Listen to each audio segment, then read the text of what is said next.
My name is Ismail. I'm an ex-Muslim. This is my true story, what actually happened.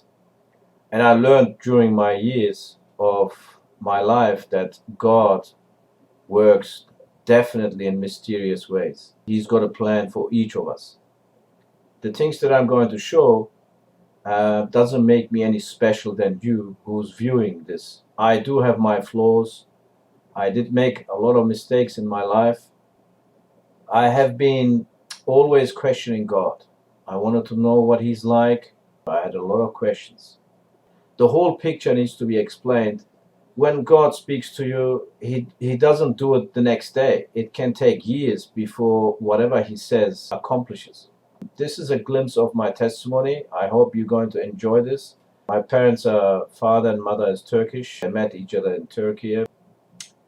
Now, my father was actually goat herding. He fallen asleep while he was doing this. And then out of a noise, he actually wakes up and he sees this ball of light.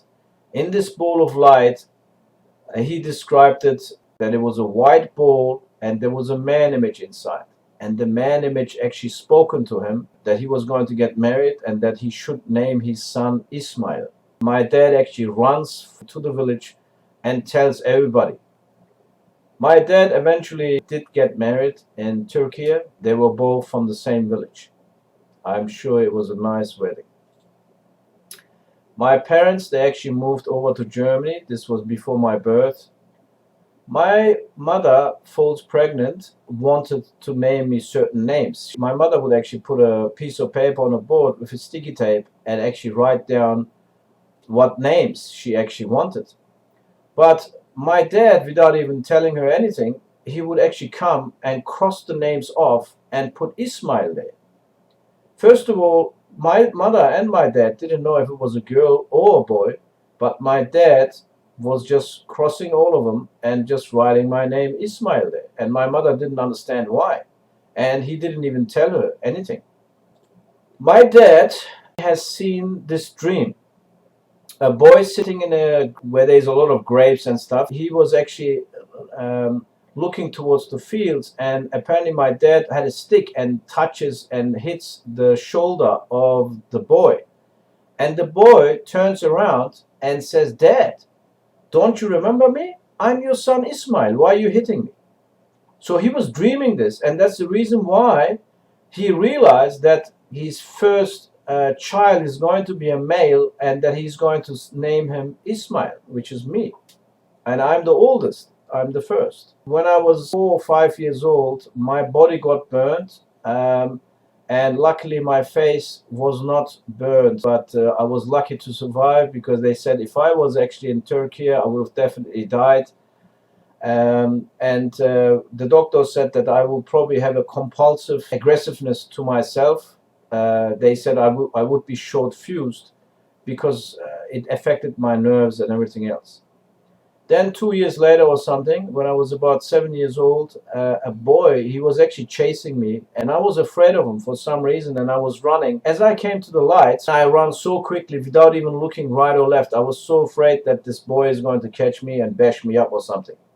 So then at that time, this car hits me. I remember flying maybe 5 meters in the air, and as I was falling down, my head actually hits the bonnet and I slide down between the tires. And I almost died there as well. Then, when I was 8 years old, about 1 year later after the car crash, I was actually floating out of my body. I was actually literally lifted up and I was stiff in my body and I was turning anti-clockwise and clockwise. And it was like, it felt like it was not even like a dream. It was like as if it was happening while I was awake. So it was actually a really strange feeling. Then I found out that my dad died and I was only 8 years old.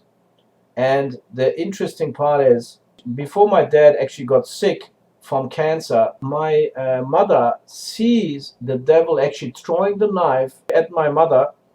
And my father apparently goes in front of my mother and the knife goes straight to my dad.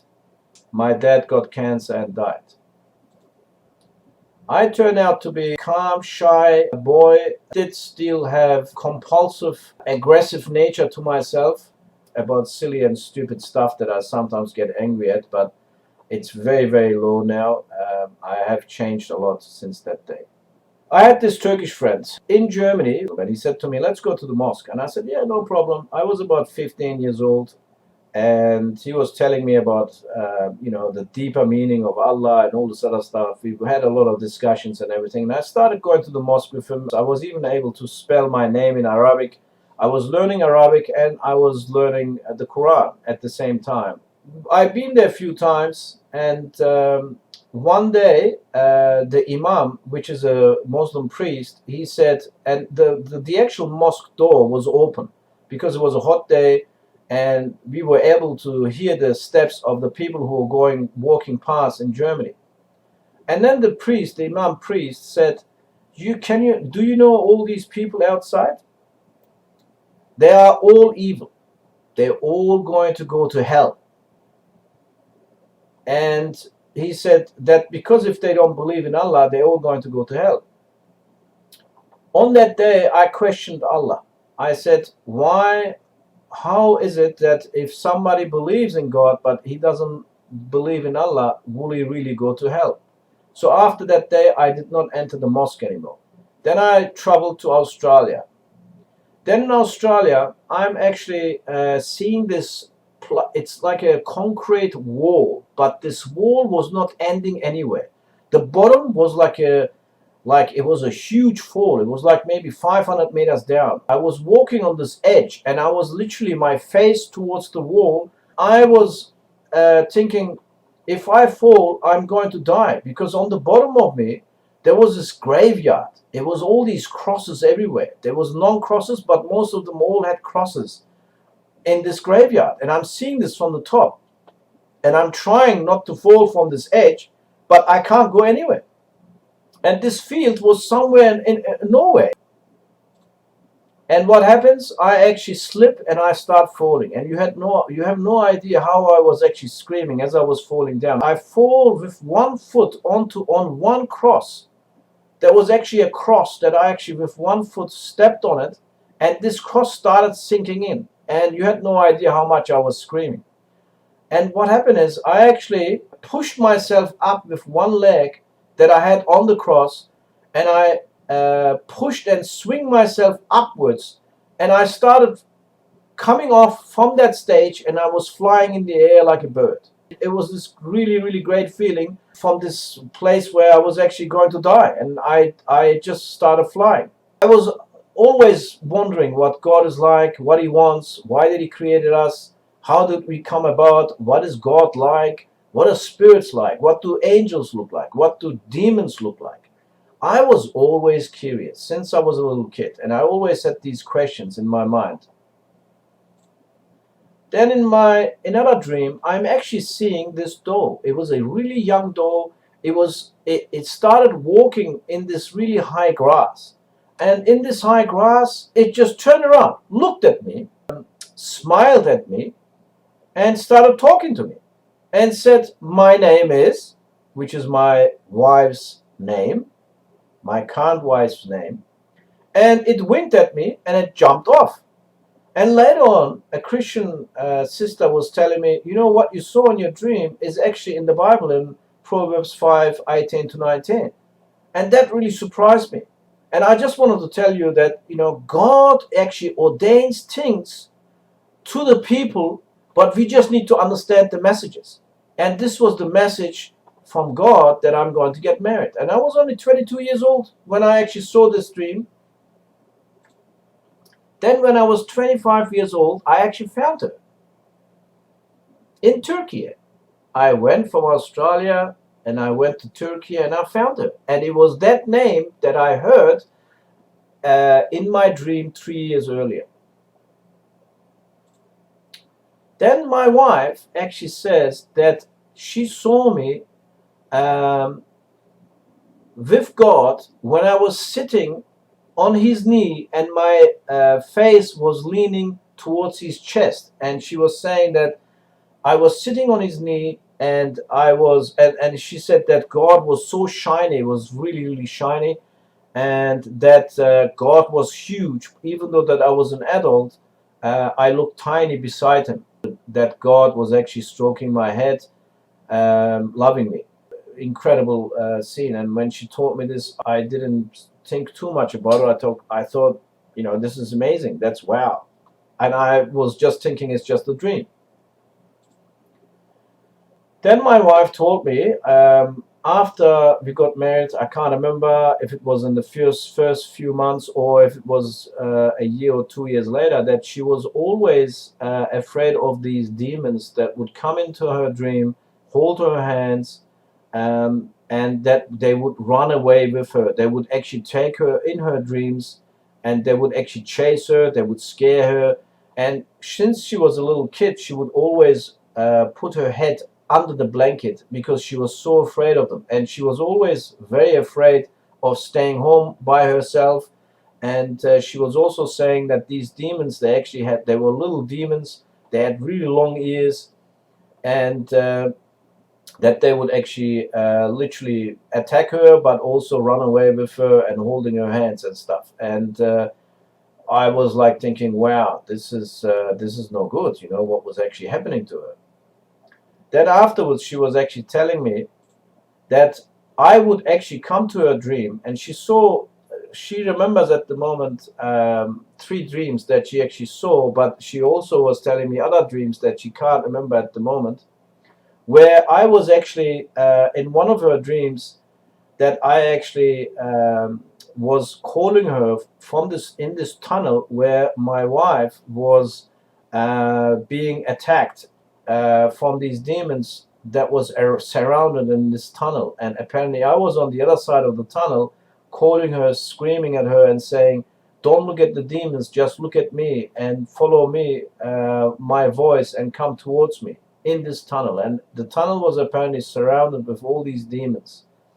uh, and then there was apparently another area where she actually was in this like a Roman theater where there was we were apparently high up, and then when we were walking out of there, she fall into the pit, and apparently there was also demonic beings where I also grabbed her hand and rescued her. And these episodes was happening, and she was telling me that I was the one who was always rescuing her out of her dreams. And I was not even aware that I was actually doing this, but she was telling me that she kept seeing me saving her out of these situations in her dreams where she was getting attacked. So I was thinking maybe there's something else about me that I don't know of. And I was actually fighting against these demons, maybe, or forces, whatever they were. I did not understand how am I doing this without even me knowing it. So I started feeling myself a bit more special. I thought maybe there's something else that I don't know of about myself. And even though that I don't even remember going in her dreams and doing this, I thought to myself, maybe there is a second nature about me that I never knew about. I had no idea how this is possible. So I didn't think of it too much, but I was actually also feeling really great. I thought, man, okay, maybe there's something about me that I'm doing, I don't even know that I'm doing. So I was actually questioning, like thinking about God. I thought, I wonder, my wife sees me in God's arms. I'm rescuing her out of her dream, in her dreams, and I appear in her dreams. And I'm thinking, I wonder, what is God like? What kind of a judge is he? What kind of rules do we supposed to obey by? And what is my purpose? What am I supposed to do? So I was very interested in the spiritual realm, and I wanted to know, how do I connect myself with the spiritual realm in order to connect to God and how to understand Him properly. I didn't. I wanted to know, how do I do that in an Islamic way or any other way in order to understand the spiritual world, because I had a lot of questions in my mind.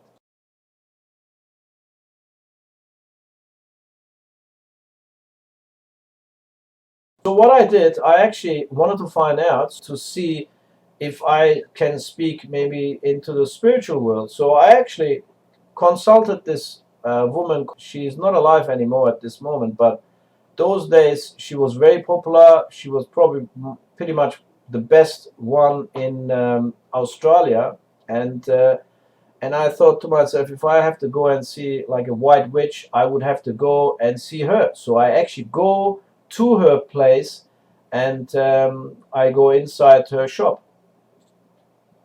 When I arrived in the shop, she was looking towards me, and I haven't even met her yet. All I remember from the pictures that it must be her. So she was coming into the shop to the cash register, and I actually entered already, and I'm just waiting there in the bookstore. The first thing she did when she was looking at me, I saw it on her face, she was like afraid. And I was thinking, why is she afraid of me? Or why is she looking at me that way? So I was really, it was strange to me. So then we go inside and we sit down, and she said to me that I have a very strong guardian angel that has been with me for a long, long time. And the silly me, I didn't even ask her what he looks like, who is he, or anything like that. And I was concentrating more what she's going to say next. So I was actually there. I asked her a few questions. She did tell me a few things, and I left it that way. Then that wasn't enough. So I actually saw another witch. I looked up on the newspaper, and I wanted to know more. And I wanted to see if I can get again connected to a spiritual world. Now this witch, white witch, was actually, she given me a green candle. She has written some kind of writing on there. It was not any language that I can read or anything like that. And she said to me, if you burn this candle, something spiritual is going to happen. And I did burn the candle, and something strange happened. The strange thing was that I saw a wholemeal dough that was right in front of me. I don't know if I was even sleeping. I have no idea if I was sleeping or not sleeping. It was really so real, and there was writings happening right in front of my eyes. It was a writing out of a dough, and this dough was changing its figures right in front of me. I don't know. It was the beginning of something. Then I met this Turkish guy. What he said to me, he said he can call the spirits. And I said, wow, you can call the spirits? Really? Can we do it together? He said, yeah, we can do it together, no problem. So I thought, wow, this is amazing. This could be a way that I can connect myself with the spiritual world. And I didn't think that he was evil or anything like that. He didn't seem like that he was an evil man, and stuff like that. So what happened is, me, my wife, and his wife, we actually sit down. He actually said something on the coffee cup. So we were visiting him, and I asked him, can we call the spirits? So we started calling the spirits. And he said something to the coffee cup. He put the coffee cup upside down. And all four of us, we put our finger on this coffee cup. And there was a yes or no, like on this, pretty much like a Ouija board, but we did it on the coffee table. There was a yes and no. And we put the Turkish alphabets all around it, around the circle. And I said, what's the, because I never actually seen the Ouija board before. And I put this picture here just to illustrate what the actual Ouija board actually looks like. Now, he said to me that we put the Turkish alphabet around it so that would know what language and what dimensions they are in, so that they would be able to answer us if we have questions. And I said, oh, fantastic, that's great, man. And so there were actually spirits coming, and I was like shocked. I was thinking, wow, this is unbelievable. You know, I mean, I was actually thinking, oh, maybe we should ask them Tetsono numbers. He said to me that if the cup moves anti-clockwise, they are evil spirits, and if it moves clockwise, they are good spirits. I didn't know at that time, so I believed him. I thought, you know, this is amazing. We asked him questions, and the spirits actually knew something that no one knew, and I knew they were real. And I was like so interested, and I wanted to do this more and more and more. And one day it was just me and him. We did this probably about maybe a year or something. So the thing is, it was just me and him, and we both had our fingers on the coffee cup, and the coffee cup at that time was moving, and then he stepped out from the coffee table and he walked over to the kitchen area, and I was able to see him, he was able to see me, and because my finger was on the coffee cup, I said to him, the coffee is not moving, what's happening? I looked at him, and without him even looking at me, he said, remove your finger. And as soon as I removed my finger, the coffee cup moved by itself, and I was saying, wow. So I actually already knew they were real, but that just was like another notch making me believe that all these things, and especially this Ouija board, is real. And that we actually open up the realm to the demonic realm or spiritual realm. I knew that this was all real. I do not recommend you actually using any Ouija board or anything like this. I do not recommend it, because what happened is there were actually things that were started to get attached to us, to our family. He said to me, I'm going to give some of my powers to you. I said, what? You're gonna give me some of your powers? What do you mean? How can you even do that? Like, how does this even work? How can you give some powers to somebody? I mean, I said, all right, do it then. And I don't know what he did. I really don't know what he did, man. He actually, I don't know if he touched my head, if he touched my shoulder, or I'm not sure how he did it, but he did give me powers, and I started seeing some unusual things. This is the first thing, the next chapter, that I'm going to show you what I start seeing. Now we go outside, and it was actually a full moon. Now he said to me, look at the moon and call the moon to you. I said, what? He said, call the moon to you. I said, what are you talking about, man? How can I call the moon to me? I mean, the moon is stable in the sky. What kind of a power would I have to in order to actually pull the moon to me? He said, no, pull the moon towards you. It was a full moon like this, and we were outside, and he said to me, just believe, just call, just say, come to me. And I said, what the man? So I said, come to me, moon. And I said this in Turkish. And it didn't work. And I said, nah, man, it doesn't work. It's just ridiculous, man. What do you want me to do? What you're asking me to do is absolutely ridiculous. He said, just believe. Just say, come to me, moon. Just say that. And look, guys, I know it sounds absurd, but when I did that the second time, the moon came close. It literally zoomed right. It was bigger, closer. It actually went and zoomed, man. It zoomed. It was bigger. It came close. And man, when I saw this, I actually, right at that time, I was afraid of the moon, that it came so close, because it was shocking to me. As soon as that fear came, the moon went back to where it was. And the guy was laughing. He was just saying, ha, did you see that? Then he said to me, look at the moon again. And I didn't even tell him what I saw in the moon. I said, and he said to me, it's our father, it's our daddy. What I saw was, I saw this horse, and there was this Arab looking guy on top of it. And he had a sword in his hand, and he was like galloping in this moon, and he had the horse went up in two legs, and he was galloping away. It looked like this Arab prophet, and he said, that's our father. And I said, he's our father? He said, yes, that's our father. And I was thinking, okay, fair enough. I don't know exactly who he is, but my understanding, he was saying that he was Ali the prophet. Then one day, again in his place, we're making our own coffee. He makes his coffee, I'm making my coffee. Now, as I was stirring my coffee, I'm seeing a creature, and I'm not kidding you, it actually looked very similar to this creature from, that movie. And I knew it was actually hanging behind me on a curtain, exactly like this.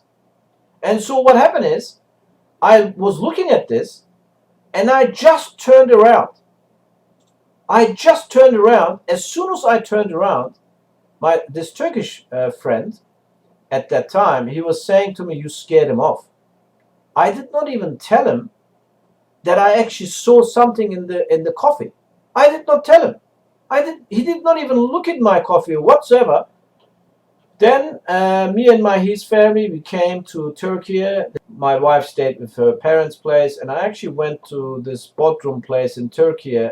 I actually stayed at this hotel, and this hotel was exactly like this. It had a balcony. I was able to see the sea, and it was really like this, blue and white, and it was this beautiful place in Bodrum. I loved it so much, so I stayed the night in there. But on my first night, what actually happened is this. This creature attacks me, and this creature was pressing on me. I was not able to move. I was not even able to move my legs, my arms, my head. I was not able to move anything.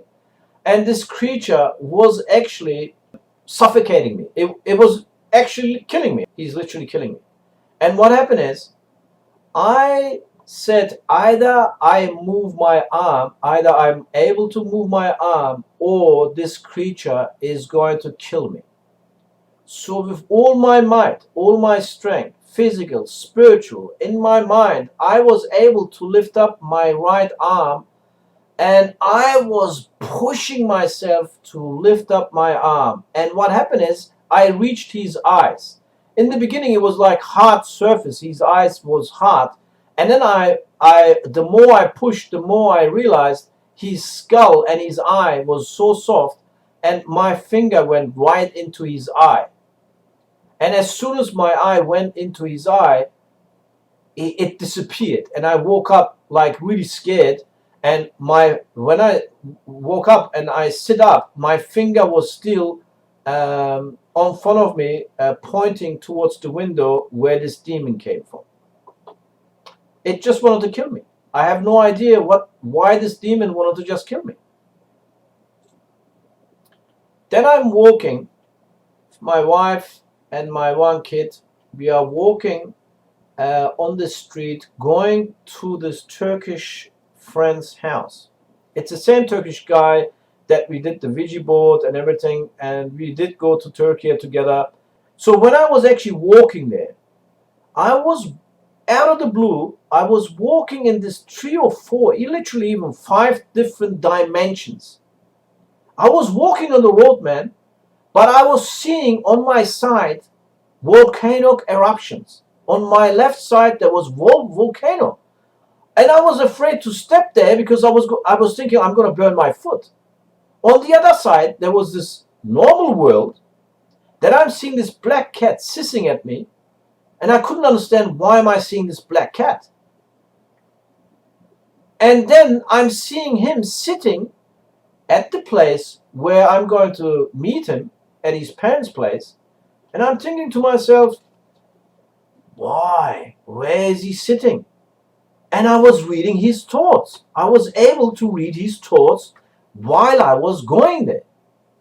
But I knew exactly what words he's going to say, where he's sitting, and what he was thinking. He was thinking evil about me. He was thinking evil towards my wife.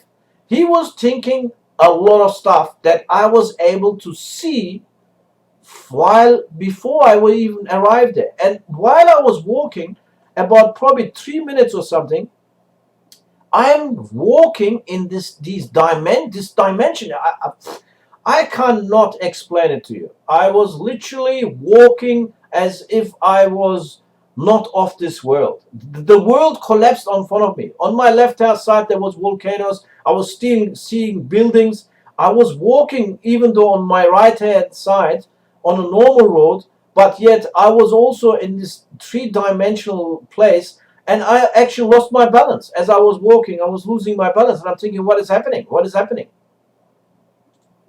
I arrived there, and he was sitting exactly where I saw him when I was before I even arrived there. And so I looked right into his eyes. And I pointed my finger at him and I said, I know exactly what you're thinking. I know exactly what you're going to say.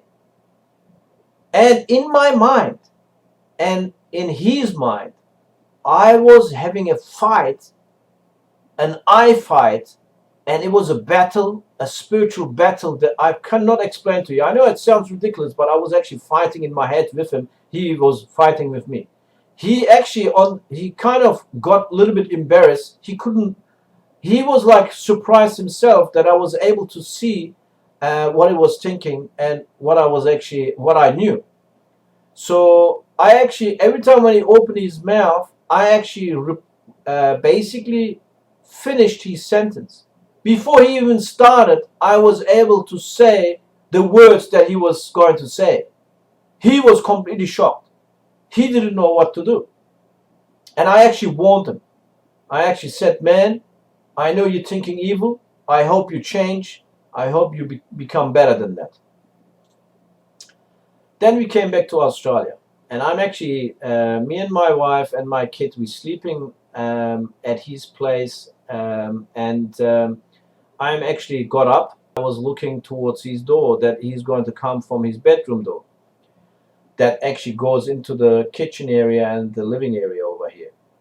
So I was looking at the door because I got up early. My wife and my kid was sleeping, and I thought, I really want to go now. I hope they will wake up. We have breakfast and we leave. So I was looking towards the door, and what I saw is just something out of this world again. I saw three creatures flying behind him. He actually came out of the door, and there was these three creatures. They were bat looking.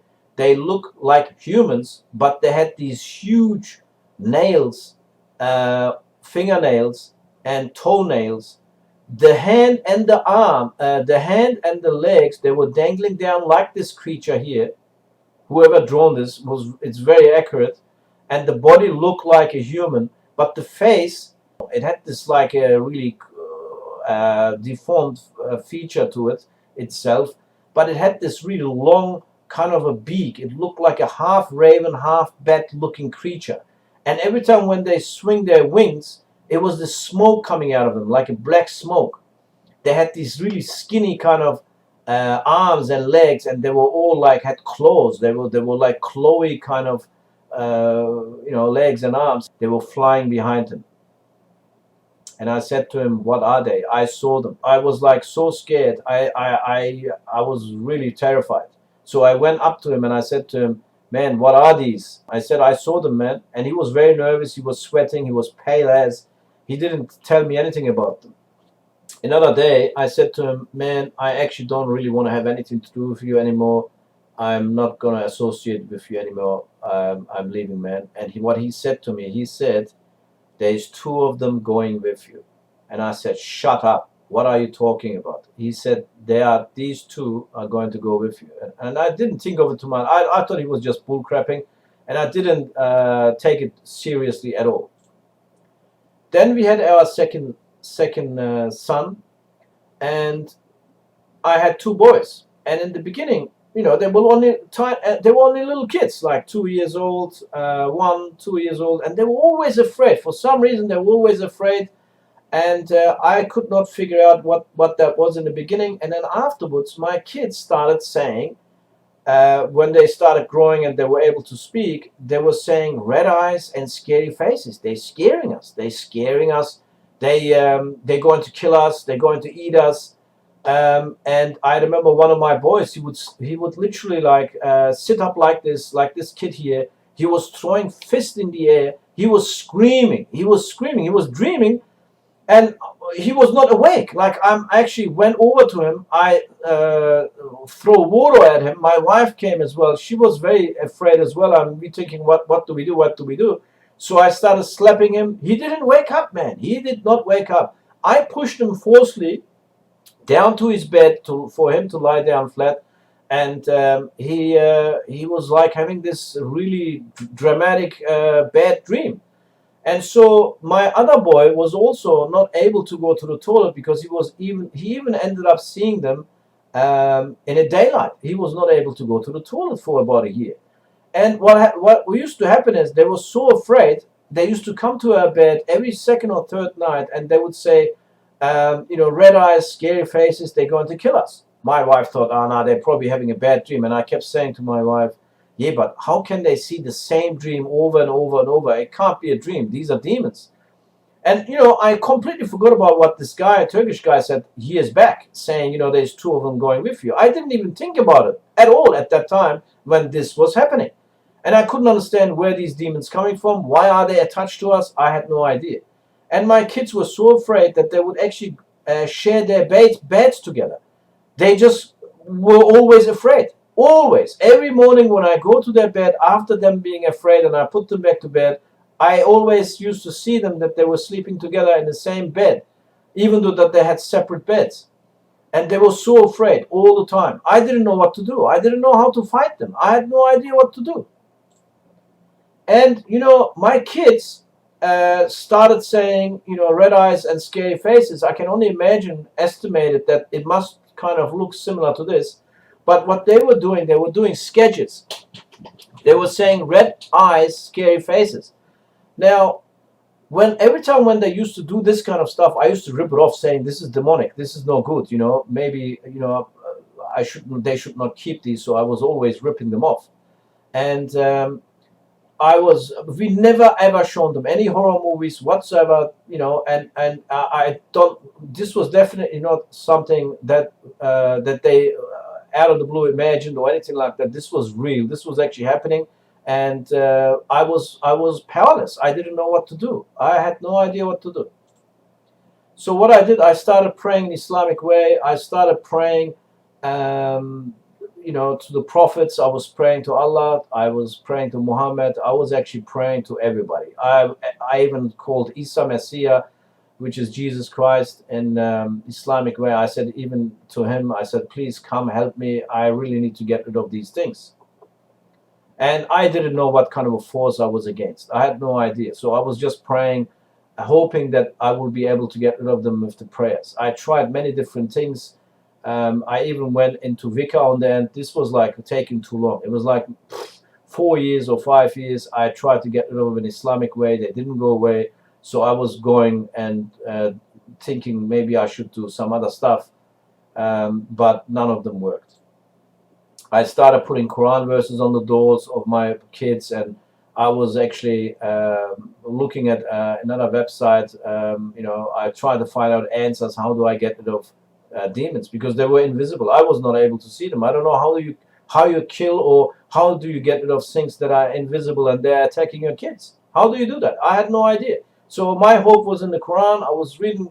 I was basically using Quran verses, putting on the walls and everything, and I was praying. One day, a friend of us, Persian friends, came and they said we want to come visit you. We said, yeah, no problem, come over. And it was about Saturday night or Friday night, I cannot remember. They came to our house and we haven't seen each other for a long time. And by the way, just to mention, we did not tell anyone about these demons that is really bothering my kids. In the Turkish culture, even if you have a mouse in your house, you would not tell any of your relatives or any of your friends, because they would think your house is dirty. And let alone even demons. You will not be telling them that you have demons in your house. They would think you're an idiot, you're stupid, you're crazy, and they would not come to your house. They'd be afraid to come to your house. So these Persian friends, my Persian friends, they did not know anything about these things. So my friend actually comes into the house with his wife, and they both come in, and my friend, he actually goes to the toilet first, and his wife was still standing in the corridor. He goes to the toilet, and he comes out again, and his wife did not even sit down yet, but yet he said, he looked at his pockets. He said, look, I forgot something. I'm so sorry. I really need to go now. I have to do something. And his wife was even surprised. I was surprised. My wife was surprised. And I thought, maybe he's constipated. Maybe he didn't want to do it in my toilet or whatever. And they left. I didn't think of it too much. And we just went with my wife, and we ended up watching a movie on that night. Then the Persian friend actually calls me, and because my Persian male friend, he was not able to speak very good English, so his wife calls me, and 3 days later, after the episode, when they actually came, and she said to me, Ismail, the reason why there was a reason why we left, and I said, what was the reason? She said to me, my husband saw something, and I said, what did he see? And she said to me, look, we were actually thinking for about 3 days if we should tell you or not. We were not sure if you're going to believe us or not or whatever. I said, what did he see? What did he actually see? And she says to me, well, he saw two creatures. And I said, really? He saw two creatures? Really? And she said, yes. And I said, what did they look like? Can you please ask him what they look like? And she says to me, he saw them near the toilet, and they were little dwarf-looking kind of creatures. They had red eyes, and they were really, really, really scary. And my husband kind of prayed towards them, but he was so afraid he didn't want to stay in the house. He was that much shocked, and that's the reason why we left. And I said, wow, this is unbelievable. And when I said I knew that there were demons, she was very surprised that I knew about them. And I said to them, well, aren't you Christian? Do you know anyone who can actually drive these demons out? Because I knew that they turned Christian 1.5 years earlier. And I said to them, if you are Christians, if you know anybody, please tell them to come to my house and drive these demons out. And she calls me back and says, I know somebody. I called him and he said he wants to talk to me first. He didn't want to come. I said, why did he want to come? She said, I don't know. He wants to talk to you first.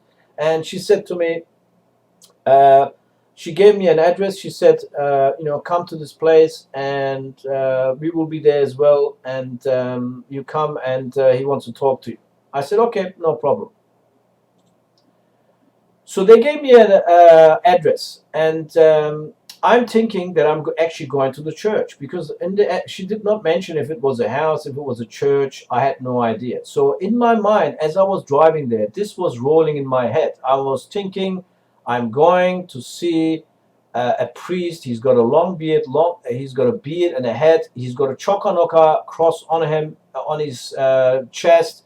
And in my mind, I was thinking, I'm going to a church. And I was thinking, they are liars, they are pedophiles, they are criminals, they are mafia, they are filth, and all this other stuff. I was thinking to myself, because I was, I watched Hollywood movies. I mean, I watched Goodfellas. These movie scenes is from Goodfellas. They have crosses on them. They're killing people. They smuggle drugs. All sorts of dirty stuff they were doing. So it's not just a Goodfella movie. There was many other different Hollywood movies where they wear crosses and they were actually killing and had machine guns in the church. They were smuggling drugs in the church. The mafia was using the church, etc., etc., etc. So I, as a Muslim, I'm thinking they're all liars, they're all this and that. But I was thinking, well, if this is the way that I can maybe get the demons out, I was okay with that. So then I actually arrived over there to this house, and to my surprise, the guy who actually opened up was not an Aussie, was not English looking. He was actually Sri Lankan dude, a nice looking fella, and he did not even had a beard or hat or any cross on him whatsoever. So I walk inside the house, and I was expecting like a statue of Mary or a statue of Jesus and stuff like that. There was nothing like that in the house. It was just a normal house. And I arrived with my wife and my kids. We arrived in the house. And when I arrived, we actually introduced each other. And once we introduced each other, they gave us a piece of paper saying, this is the thing that we're going to be singing. Let's all stand up and start singing.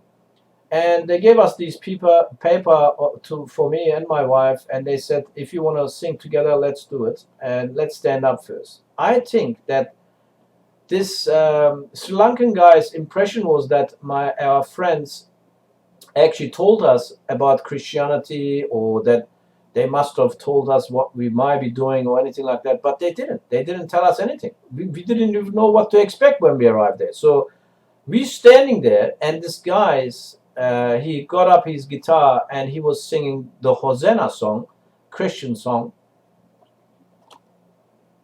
And I was thinking to myself, wow, his voice is like Elvis Presley. He's got a really nice voice. But at the same time, what I was thinking, I'm just thinking, man, I'm in this strange house, standing, want to get rid of these demons, and yet I am standing here looking at this piece of paper, and they want me to sing. I came here to get rid of demons, and I was thinking in myself, man, what a waste of time. I was thinking how stupid these people are, how brainwashed they are. What kind of a cult is this? Why did I even come here? What a waste of time. I came here to drive out demons, but yet I'm standing here and I'm supposed to sing. Is this actually going to help me to drive out the demons? And I was like thinking, it's a waste of time. So then when the song was finished, we sit down, and then I asked him, I said, why didn't you come? Why did you not come and drive out these demons? He said to me, well, I could have come. I would have driven out the demons. There's no doubt about it. But they would have come back sevenfold. And I said, well, what's the point then? You're coming. He said, well, you need to believe, because you're the king of the house. You need to be able to drive them out yourself, because if they find the house empty, they will come back sevenfold.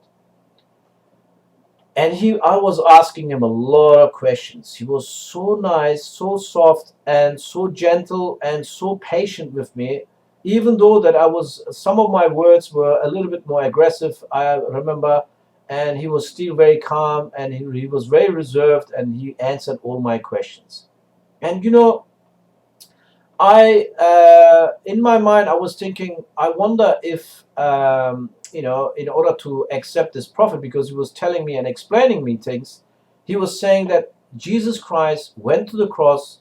Because I asked him, I said, why Jesus Christ? Why is he so powerful that I need him to drive out these demons? How do you do that? Like, how do you drive out these demons? He said, well, because Jesus Christ went to the cross, he died for our sins, but he didn't just do that. He also got the keys from hell, and he actually gave us back the authority that Adam lost. And we have power over the demons, and we can drive out in his name, driven demons out. We can heal people. We can do all sorts of stuff in his name, and he actually helps us to drive out these demons out of homes, out of people, and he heals. We can heal people, etc., etc., etc., etc.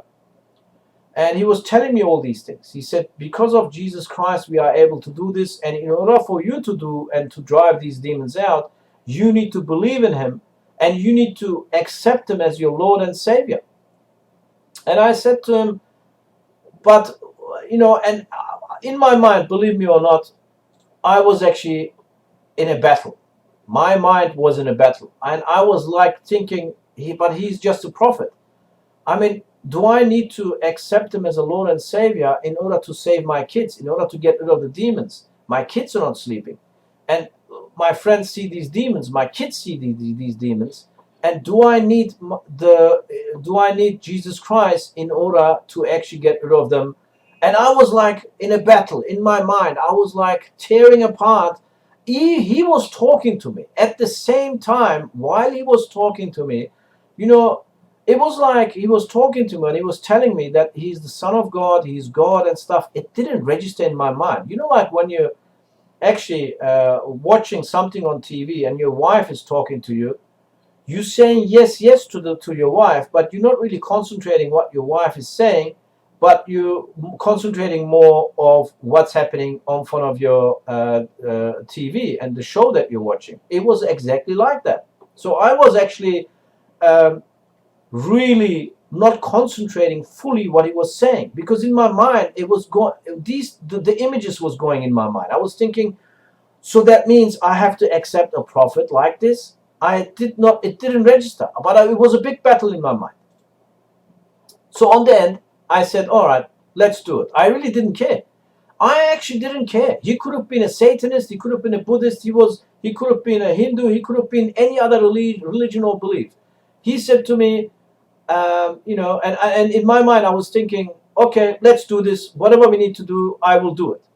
And I accepted. I said, look, and he said to me, anyone who's done anything wrong to you, you got to say audibly that you've forgiven them.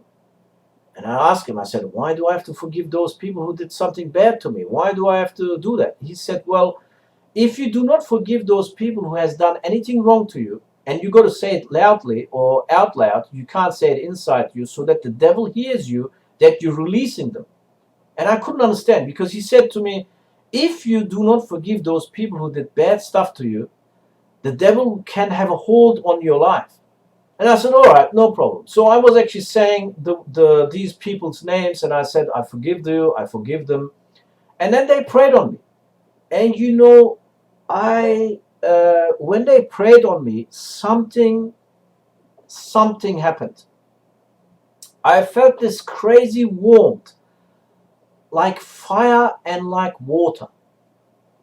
And it's almost like somebody hugged me with love. The love was so powerful that something broke, something happened in my brain. It was like my being was completely overwhelmed from this love and from this warm water that was coming, dripping and literally flowing from the top of my head all the way to my heart. It started circling, and it was like stirring in my heart. It stayed here for about, I can't remember, maybe 10 seconds or something. And I started weeping like a kid. I was sitting on this chair and I couldn't understand what was happening. I was looking towards my wife, and my wife was looking at me, and then she turned around and said to them, what are you guys doing to my husband? I could not understand what was happening.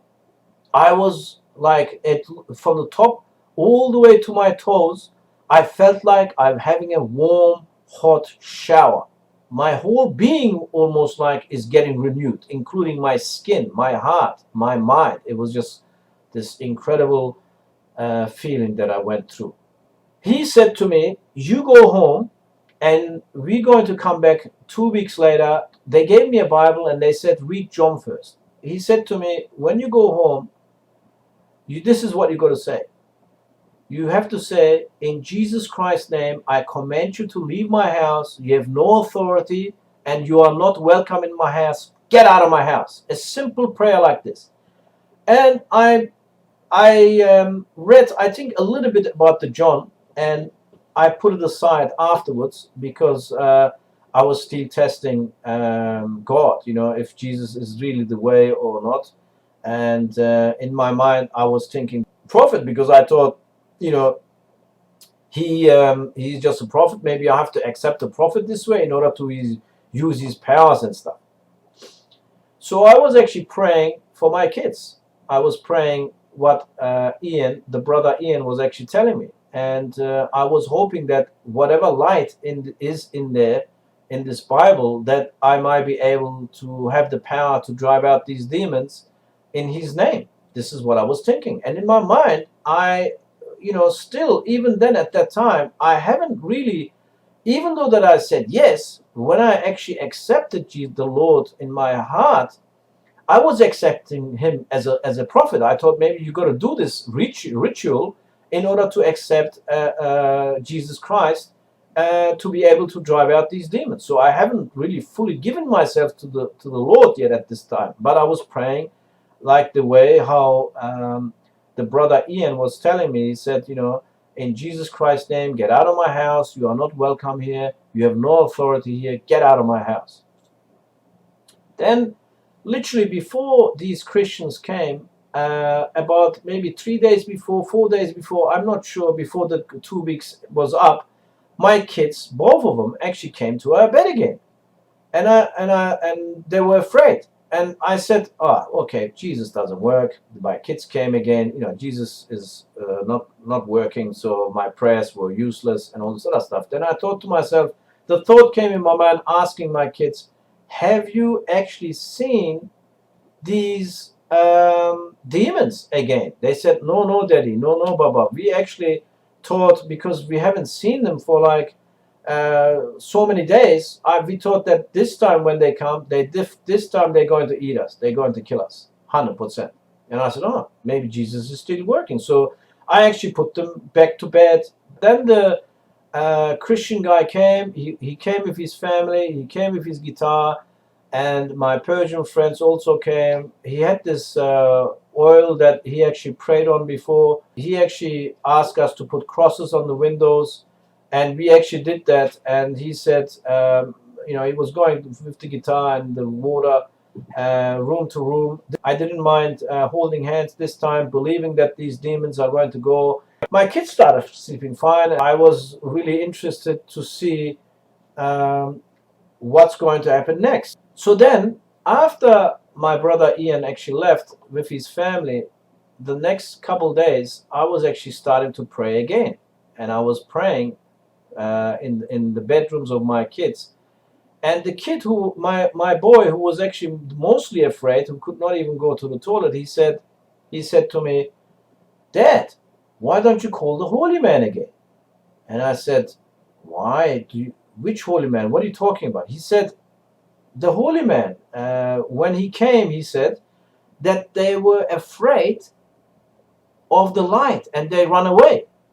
I said to him, what? You saw the light? And when the holy man came, he calls my friend Ian, who came and with his guitar and stuff, he called him the holy man, because apparently when he came, these evil things, they actually run away from him. He called him the holy man. And I said to him, son, I'm the one who's going to pray for you from now on.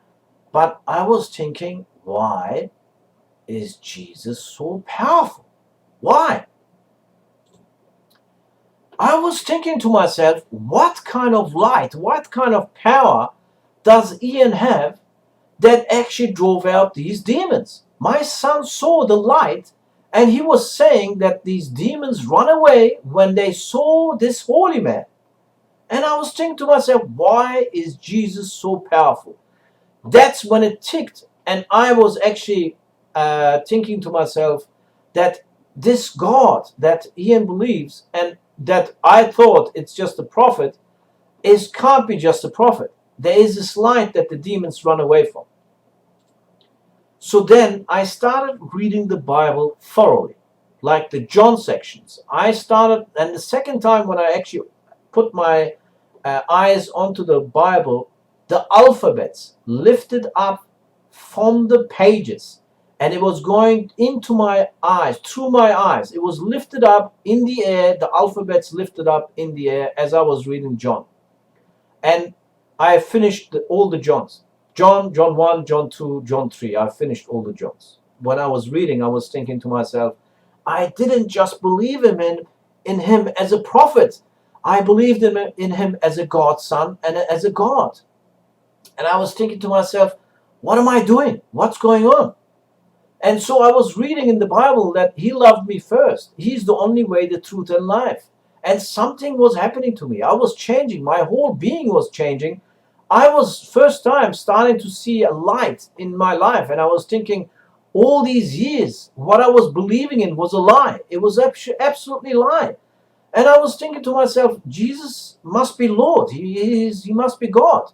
Because why did these demons go away in like 2 weeks, instead of me trying to do it in an Islamic way and Allah's way for the last 4 or 5 years? Why is this happening? How come that I didn't know about this Jesus Christ, that he is actually the Lord or God? So what happened is I actually started slowly disbelieving in Islam because of what I was reading. When I was reading the John, when I was reading those passages, it started changing me. I started believing and leaning more towards Christianity. Well, but I was still in the middle. I was still trying to decide what is true or not. And I actually was in a battle. I started reading the Quran. I said, okay, I didn't really fully read the Quran, so I started reading the Quran more deeply. And I was thinking, what? If this is the Bible, then what is exactly in the Quran? So I started reading the Quran, Bible, Quran. And during this time, there was a lot of spiritual attacks that was happening. I was hearing voices, but I couldn't understand what these voices were. It was actually, I was not able to sleep. I was really nervous. I was like in a battle. My thoughts were not clear. I was under attack. When I started, when I believed that Jesus Christ is the Lord, something started happening. I actually felt it. I felt it. I felt this relief. I felt this, that these demons, they were disappearing. And it was like God, the Lord, was saying, enough, back off, demon, back off, devil. And there was a war going on, but I did not know what was actually happening in the spiritual world. And I know for a fact the Lord said, back off, he's not yours anymore. I was never the devil's, but because of me not knowing who my Lord and Savior is, I didn't know. I didn't know. I just didn't know that he's the Lord. I accepted him, that he's the Lord, that he's the Son of God. He died for our sins. He was watching over me all these years. The devil wanted to kill me twice. He was always there. He was always protecting me. He has a plan for me. I know it's an amazing and incredible plan. I didn't know at that time. I knew that he must be a loving God after I was reading the Bible. And I realized that he's the Lord and he's God. And after this episode happened in my life, I was connecting all the dots until this moment. Then, because I believed, I booked my baptism with him. I said, Ian, I want to get baptized. He said, hallelujah, praise God. So I believed. About maybe 5 days earlier or 7 days earlier, I cannot remember, I'm seeing this light. I was not dreaming. I was not awake either.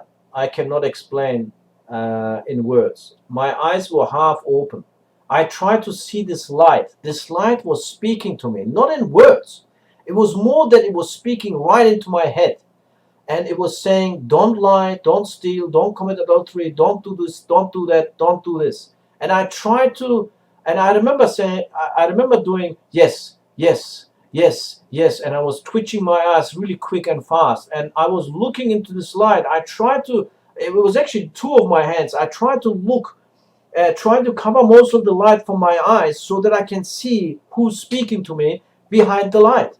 And this light was so bright. Imagine you looking at a sun 10,000 times brighter. And it was like you could not even like for a second look into this light, because I was afraid that my eyes were going to get damaged. And that's what he did. That's what he said to me. He literally gave me the commandments. I woke up and I was looking in my bedroom. I was looking outside when the sun was coming up. I was actually looking at the grass.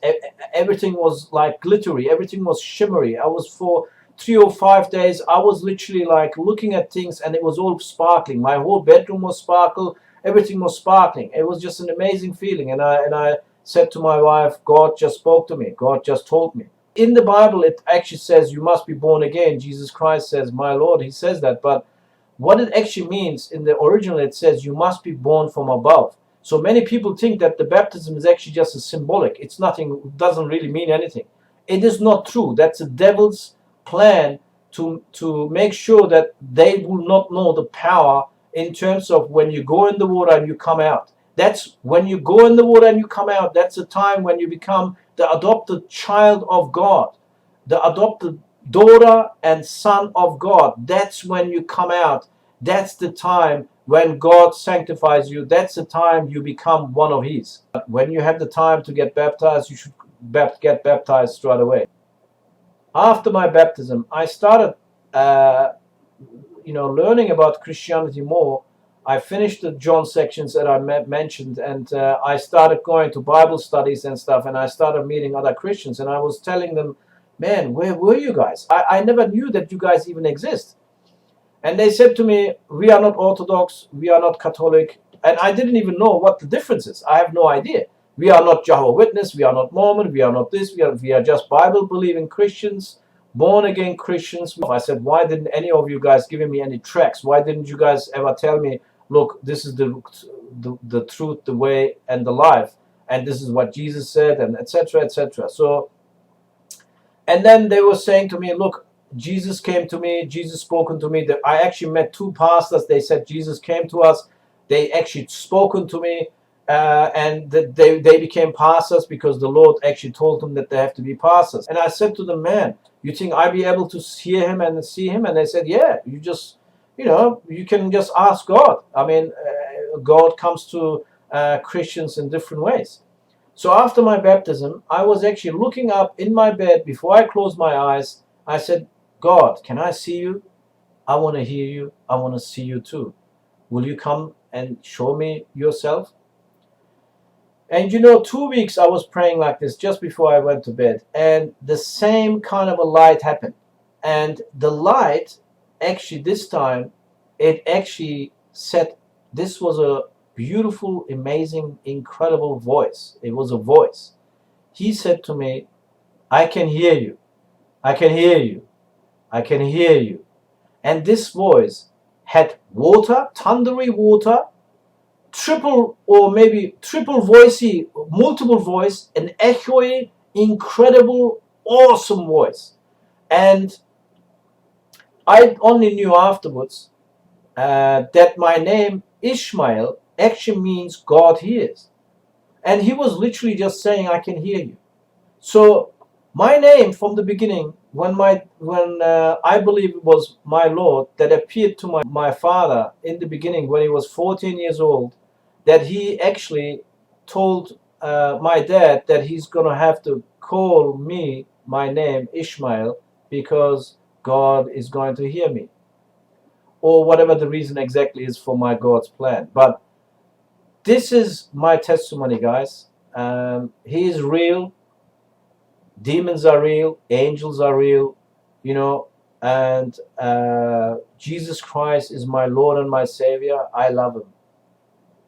He's real. He is awesome, man. He does exist, and all these years, the things that happened to me, it was actually a plan. All my life, I was looking for God. I mean, the real, true God. My interest in trying to find out what God must be like, who is He, what kind of God He is, what kind of laws He wants me to know, how do I obey Him, what are the things that He wants us to do, etc., etc., etc., is actually in the Bible. And I believed in Him truly. And this is a glimpse of my testimony. After this testimony, after this YouTube, I'm actually going to be doing open visions that the Lord has shown me, things that when we were driving out demons, things that happened, and also all the other things that the Lord has shown me, and things I will be doing separate videos about that. I thank you so much. I hope you are blessed by this testimony. I'm sorry that the testimony took a bit longer, but I hope you will share this for unbelievers and other believers to encourage them. If they haven't seen anything, just tell them that they just have to pray and believe in the Lord and God, and something will happen to them. God bless all of you. I love you all.